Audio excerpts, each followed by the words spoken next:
Hi foodies, welcome to Bake and Make Snack Recipes episode number 2. Let's bake crunchy chickpeas. Take 1 cup of chickpeas and soak it in water for overnight or at least 6 hours.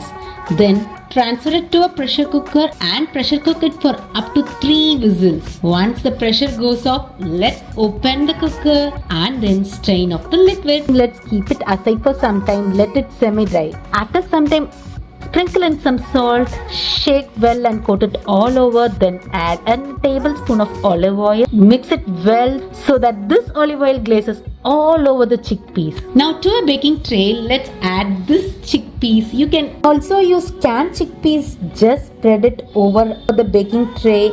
in a preheated oven. I have preheated my oven to 200 degrees centigrade and let it cook in the oven for 60 minutes. After 50 minutes, I just opened the tray, mixed it very well and just checked how long it may take. Anyhow, this chickpeas will take from 15 minutes to 60 minutes to get completely crunchy. So after 60 minutes, I found my chickpeas completely crunchy and nicely roasted.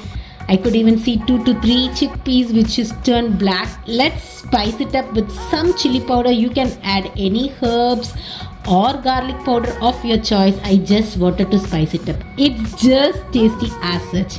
Mix it very well. This crunchy chickpeas not only tastes so good, it's really protein packed, healthy, oil free and definitely homemade. No one can just eat just one. So once your kids are back from school, they'll definitely love this when you give it.